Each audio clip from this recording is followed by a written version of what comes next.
Oppenheimer. Wow. A classic already, somebody said. I don't think it was Oliver Stone, who was very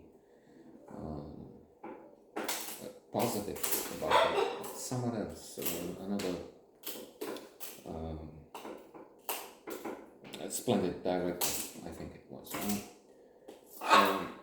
We went last night. I went with my girlfriend to the cinema. First time in 20 years or so. Shameful in a way. On the other hand, the 10,000 silly takes on movies on this channel and blog. So I do see movies, maybe too many, clearly too many. I mean, there have been some which are just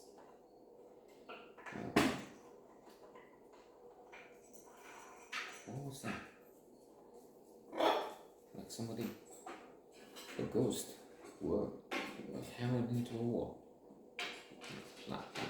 So anyway, let's get to the point. Try to, which would be difficult because this is such a grandiose masterpiece. Yes, that books will be written about it. It's only a great text. One option would be to try and make a few notes. Anyway, there will be one in writing, so I'm going to a couple of hours to write about the experience, which was special. So, coming back to what I was saying, 20 years ago I went to see Cold Mountain and it was such a disappointment. It's true, I had come with huge expectations. Besides, they filmed next to our house. We had the house in Rosenau, near Russia, back then.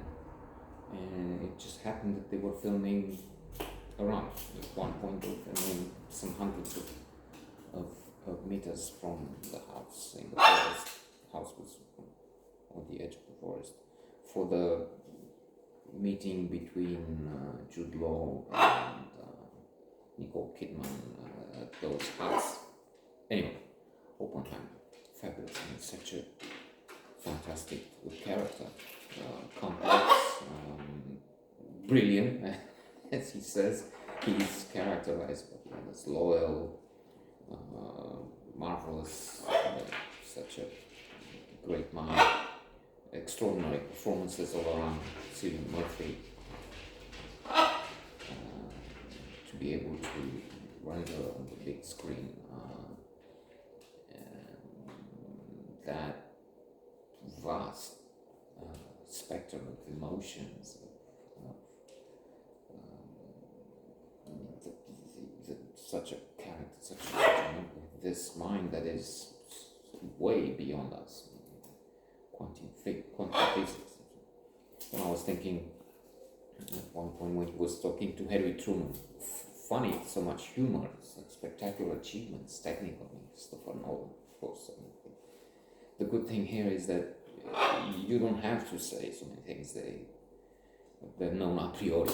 We know this is one of the greatest.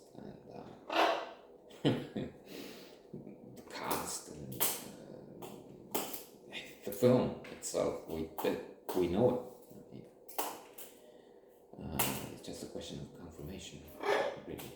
And it was worth it. I mean, I was worried for other movies. Then it's a question about being trapped by those fellows here. I mean, you have to go in the evening to see a movie when they go to sleep. So we came out at midnight from the movie. And then the spouse had to be with them because anyway, so he was with Gary Oldman, Harry Truman, and such an exchange, such a ridiculous side of the present. If it's true, I don't know if they have the records, if it was artistic license, which has to be in so many cases. I mean, it's a film, not a documentary. And I was thinking, this is an Oscar winner, not the only one in the film, clearly, but then with a would-be Oscar winner, because he might. I mean, he's clearly a contender with the film for so much, for everything. Best film direction. Variety has some anticipation, some speculation on who so far who is, and they put this in. There's Killers of the Flower Moon, and a few others, of course. And I haven't seen that. Now, maybe a new era will begin. I was thinking I would have to go with my daughter again to see Killers of the Flower Moon. She comes again, hopefully in November, to visit. So there's, again, so much there with the atomic bomb, this threat we have for the world, these images with Nolan showing us explosions, real ones. He's not. I was reading a lot before going into the movie, and it's impressive. So he blew up for one of his movies, a real Boeing 747 or a Boeing anyway, an airplane.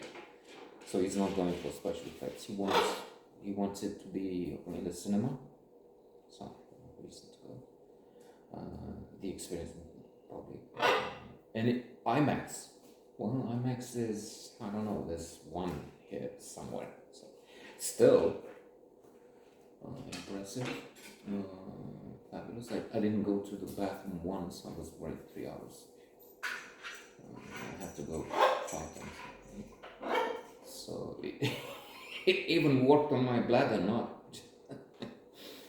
Well, that's also taking some precautions. I drank 4 liters of beer before. And so much on relationships, and a bit on quantum physics. Let me put in a bit of a sting, idiot me, despicable me, as with that title. I was thinking maybe there's a bit more than we need on this. What's the name of Robert Downey Jr.? Spectacular performance there too, by the way. All around, this again a classic, iconic already. But I mean, we needed to know what they did to him, so he saved so many lives by being involved in the atomic bomb making of it head of the project. Then you have the calamity in Hiroshima and Nagasaki. So he has the pride, you have everything, all the spectral human emotions again, and the desolation, the depression, the guilt, the awful feeling, the horror. And he takes a stand for that. So what a human being, not just a remote, aloof scientist would do this theory and so we have this, but then with Robert Downey Jr. and the dispute and what they did to him, which is awful, but maybe I felt this there are a few minutes. I mean, I would put in more of his relationship with Eugene, with others maybe, but that's just me. And the more I try and say it, the more I realize that what am I saying? I'm being stupid here and just trying to look at Mona Lisa. There's a bit of art in there, and he has all these experiences in Europe. He talks of change, he talks because of this, the political side. You have everything here.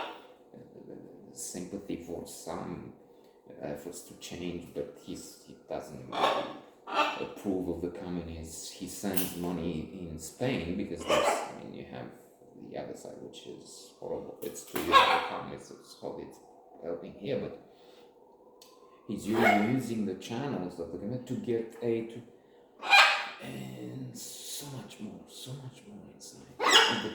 Again, he talks of Picasso, he talks of Freud, and the change that is coming.